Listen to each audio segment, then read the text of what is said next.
सध्या बंगालच्या उपसागरामध्ये कमी दाबाचा क्षेत्र निर्माण झालेला आहे आणि पुढच्या 24 तासांमध्ये या कमी दाबाच्या क्षेत्राचं रूपांतर डिप्रेशनमध्ये होऊ शकते अशी शक्यता हवामान केंद्राकडून वर्तवण्यात आलेली आहे। नमस्कार मित्रांनो, द लाईव्ह वेदर यूट्यूब चॅनलमध्ये आपलं मनापासून स्वागत आहे।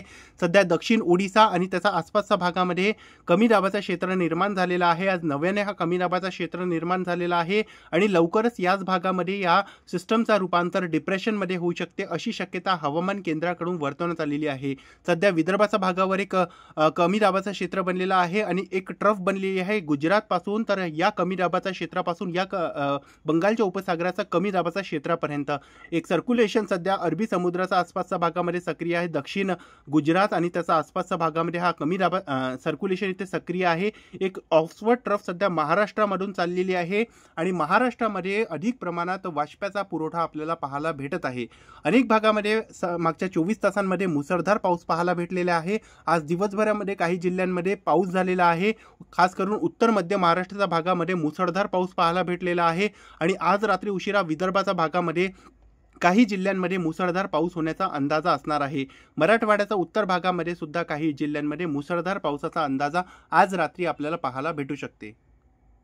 मित्रांनो, सध्याच्या काळामध्ये पूर्वी विदर्भाच्या भागामध्ये विजेच्या कडकडाटासोबत पाऊस होत आहे। यामध्ये गडचिरोली आणि भंडारा गोंदियाच्या भागामध्ये सध्या विजेच्या कडकडाटासोबत आपल्याला पावसाचे ढग पाहायला भेटत आहेत। त्याच काळामध्ये आपण इकडे बुलढाणा आणि अकोल्याचा भाग बघितला तर या भागामध्ये सुद्धा पावसाचे ढग सक्रिय आहेत। त्या काळामध्ये जर आपण इकडे हिंगोली आणि त्याचा आसपासचा भाग बघितला परभणीचा तर या भागामध्ये सुद्धा एक पावसाचा ढग सक्रिय आहे। उत्तर मध्य महाराष्ट्रामध्ये नंदुरबार धुळेच्या आसपासच्या भागामध्ये सुद्धा विजेच्या कडकडाटासोबत सध्याच्या काळामध्ये पाऊस होत आहे। हे डॉट्स ब्लिंक होत आहेत ज्या भागामध्ये, त्या भागामध्ये सध्या विजेच्या कडकडाटासोबत पाऊस पाहायला आपल्याला भेटत आहे। मित्रांनो, आज रात्री पावसाचा जोर राज्यामध्ये काही जिल्ह्यांमध्ये असणार आहे। खास करून पूर्वी विदर्भाच्या भागामध्ये आज पावसाचा जोर रात्री आपल्याला पाहायला भेटू शकते। यामध्ये चंद्रपूर, गडचिरोली, नागपूर, भंडारा, गोंदिया, इकडे यवतमाळच्या भागामध्ये आज रात्री पावसाचा जोर असणार आहे। काही भागामध्ये सध्याच्या काळामध्ये पावसाचे ढग सक्रिय होणं सुरू झालेले आहेत आणि आज रात्री या भागामध्ये मुसळधार पाऊस होण्याचा अंदाजा असणार आहे। नांदेड, परभणी, हिंगोलीच्या भागातही आज रात्री पाऊस होण्याचा अंदाजा आहे। सध्याच्या काळामध्ये बुलढाणा आणि इकडे अकोल्याच्या दक्षिण भागामध्ये एक पावसाचा ढग सक्रिय आहे। तसंच छत्रपती संभाजीनगरच्या उत्तर भागामध्ये तुरळक ठिकाणी आपल्याला ढग दिसत आहेत। इकडे नाशिकचा एक दोन तालुक्यांमध्ये हलके पावसाचे ढग आपल्याला दिसत आहेत। दक्षिण पश्चिम महाराष्ट्राच्या भागामध्ये ढगाळ वातावरण आहे। तसंच उत्तर मध्य महाराष्ट्राचा जर आपण भाग बघितला तर यामध्ये धुळेच्या उत्तर भागामध्ये पावसाचे ढग सध्याच्या काळामध्ये सक्रिय आहेत।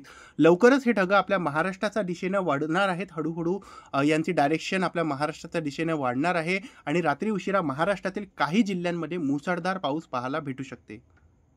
मित्रांनो, उद्या दिवसभरासाठी हवामान केंद्राकडून आपल्या संपूर्ण राज्यामध्ये अनेक जिल्ह्यांमध्ये ऑरेंज अलर्ट, येलो अलर्ट आणि रेड अलर्ट देण्यात आलेला आहे। यामध्ये अमरावती, जळगाव, संभाजीनगर, जालना, बीड आणि लातूरला ऑरेंज अलर्ट देण्यात आलेला आहे। त्याच काळात पालघर आणि ठाणे तसंच चंद्रपूर, गडचिरोलीमध्ये मुसळधार ते अतिमुसळधार पाऊस होण्याचा अंदाजा हवामान केंद्राकडून वर्तवण्यात आलेला आहे। त्याच काळामध्ये नागपूर, भंडारा, गोंदियामध्ये मुसळधार पाऊस पडणार आहे। वर्धा, यवतमाळमध्ये काही भागामध्ये विजेच्या कडकडाटासोबत पाऊस पडण्याचा अंदाजा आहे। तसंच बुलढाणा आणि वाशिममध्ये सुद्धा विजेच्या कडकडाटासोबत पावसाचा अंदाजा देण्यात आलेला आहे। अकोल्यामध्ये मुसळधार पाऊस पडणार आहे। घाट, नाशिक आणि नाशिकमध्ये मुसळधार पावसाचा अंदाजा आहे। धुळे आणि नंदुरबारमध्ये मुसळधार पावसाचा अंदाजा हवामान केंद्राकडून देण्यात आलेला आहे। तसंच अतिवृष्टीचा इशारा कोल्हापूरचा घाटमाथ्याचा भाग, रत्नागिरी आणि साताऱ्याचा घाटमाथ्याचा भाग, पुण्याचा घाटमाथ्याचा भाग, रायगडचा भाग या भागामध्ये रेड अलर्ट देण्यात आलेला आहे। अतिवृष्टीचा इशारा या भागामध्ये पुढच्या 24 तासांमध्ये हवामान केंद्राकडून देण्यात आलेला आहे। सिंधुदुर्गच्या भागामध्ये मुसळधार पाऊस होण्याचा ऑरेंज अलर्ट देण्यात आलेला आहे।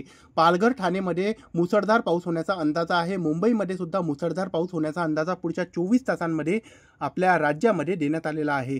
सातारा आणि सोलापूरमध्ये मुसळधार पाऊस पडणार आहे। पुण्यामध्ये मुसळधार पावसाचा येलो अलर्ट देण्यात आलेला आहे। अहिल्यानगरमध्ये सुद्धा मुसळधार पावसाचा येलो अलर्ट देण्यात आलेला आहे। म्हणजे राज्यातील बऱ्यापैकी भागामध्ये उद्या मुसळधार पावसाचा अंदाजा हवामान केंद्राकडून वर्तवण्यात आलेला आहे।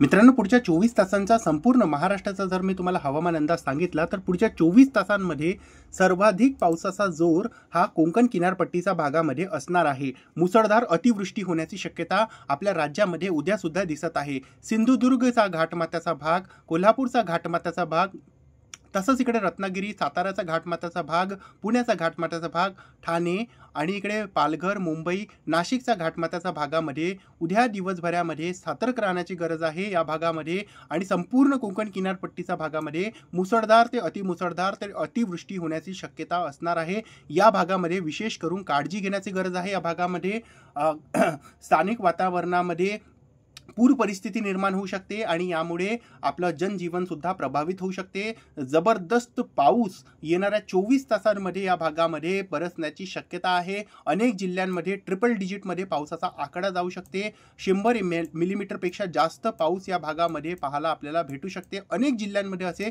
परिस्थिती आपल्याला मागच्या 24 तासांमध्ये जसं पाहायला भेटलेलं आहे तसंच आता पुढच्या 24 तासांमध्ये या भागामध्ये पाहायला भेटू शकते. तसंच आपल्या राज्यामध्ये जर बाकी उरलेला भाग बघितला तर उद्या सांगली चा उत्तर भाग, सोलापूर आणि इकडे धाराशिव, लातूर, नांदेड, जालना, हिंगोली, तसंच यवतमाळ, चंद्रपूर, गडचिरोली, तसंच इकडे नागपूर, भंडारा, गोंदिया, अमरावती, जळगाव, नंदुरबार, धुळे, नाशिक, छत्रपती संभाजीनगर, अहिल्यानगर, पुणे या संपूर्ण भागामध्ये मुसळधार पाऊस होण्याचा अंदाज आहे. काही भागामध्ये स्थानिक वातावरणावर पूर परिस्थिती आपल्याला पाहायला भेटू शकते उद्यासुद्धा. आणि या भागामध्ये उद्या मुसळधार ते अतिमुसळधार पाऊस होण्याचा अंदाज आहे.